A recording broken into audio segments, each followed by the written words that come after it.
एक कोई शहर का बाबू था। शहर में ही, बड़े शहर में वो पला, वहीं जन्मा पला, बड़ा हुआ, नौकरी योग्य हुआ। उसकी नौकरी, उसकी सर्विस लगी रूरल क्षेत्र में, गांव में।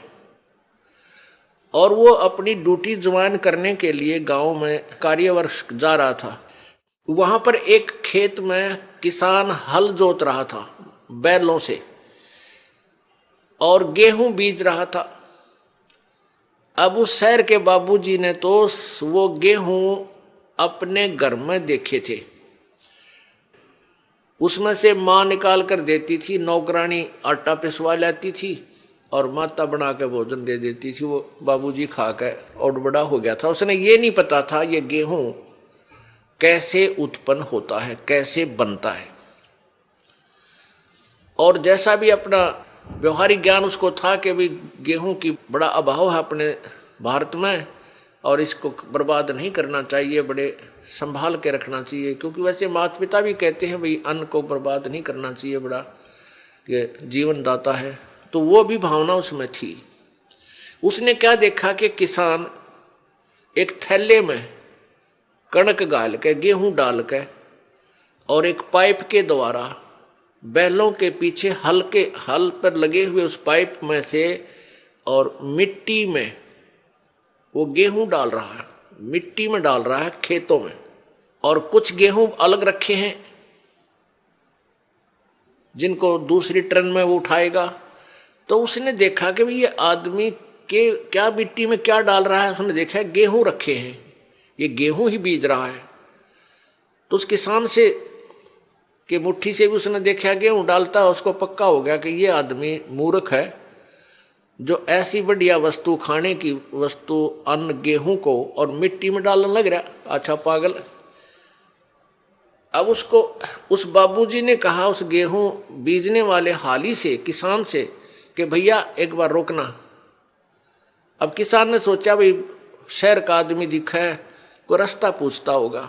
उसने बैल खड़े कर दिए, रोक दिया हाल। हाँ बाबूजी बताओ क्या काम है। तो बाबूजी ने बोला, अरे तू मूर्ख है क्या। वो शहर वाला बाबू बोला, अरे किसान तू पागल है क्या, इस गेहूं को बर्बाद कर रहा है, ये तो बहुत संभाल के रखने का है। ला गया लेक्चर देन जिसा उसने बेरा था बॉडी पीरियड ने।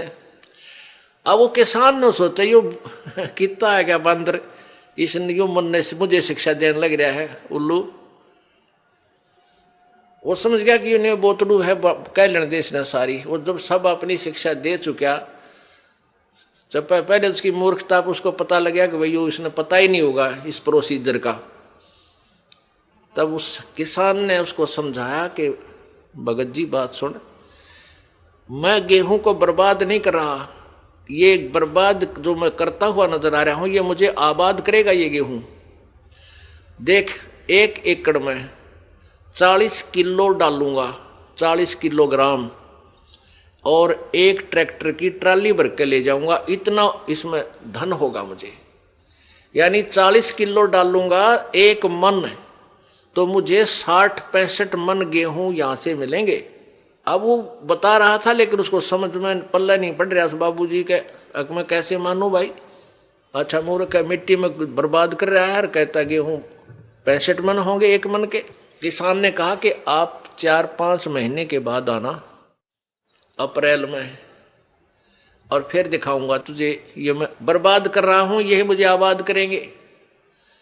अब वो चला गया। वो फिर आया इसी प्रकार अप्रैल के महीने में। उसने देखा, किसान ने उसको दिखाया कि 1 कनक का दाना डाला था और कम से कम 10-12 ये गुच्छा बन गया, देख नीचे से।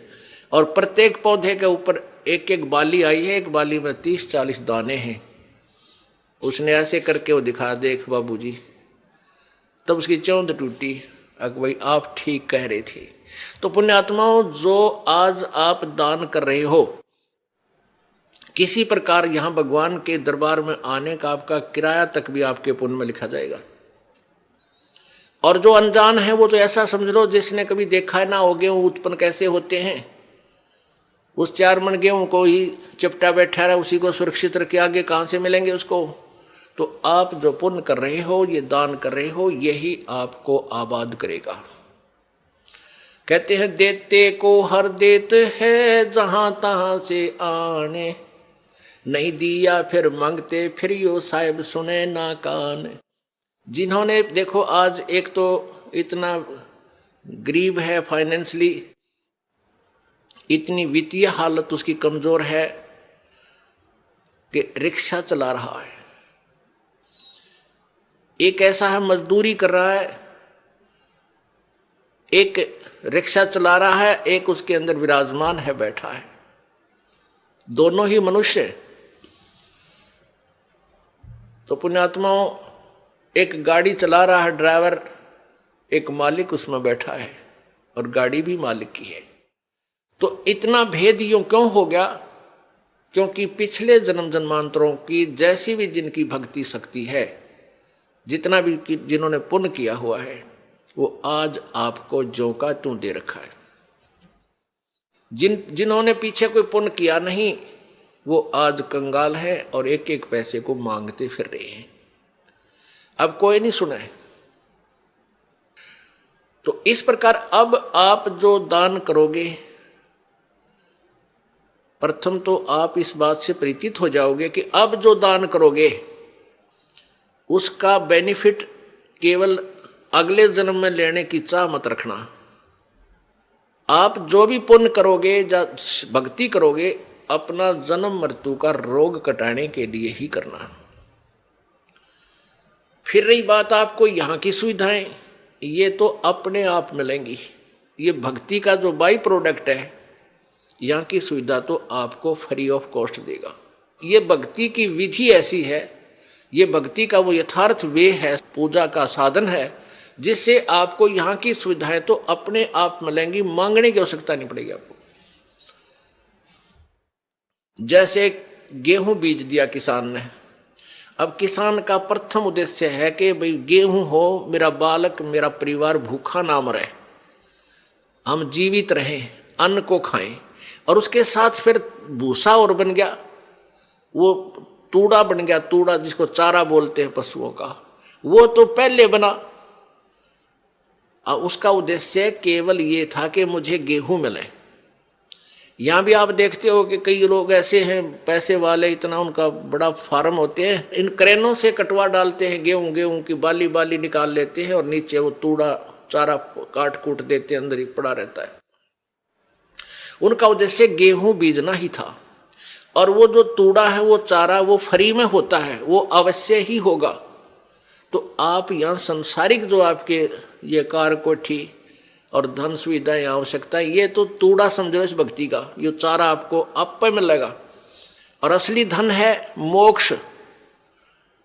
जो बाली है वो गेहूं समझो मोक्ष है। हमारा उद्देश्य मोक्ष प्राप्ति रहना चाहिए, ना कि वो चारा ही प्राप्त करना। अगर चारा उद्देश्य रहेगा तो आप परिपक्व नहीं होने दोगे उस फसल को, गेहूं को, और कच्चे कोई पशुओं को डालकर आप भूखे मर जाओगे, कंगाल हो जाओगे। इसलिए हमने इस प्रोसीजर को पूरी तरह समझना है, और वो समझाने के लिए आपको यहाँ बुलाया जाता है। अब बताओ, हमने आपको यहाँ बुलाकर क्या क्या कराना है?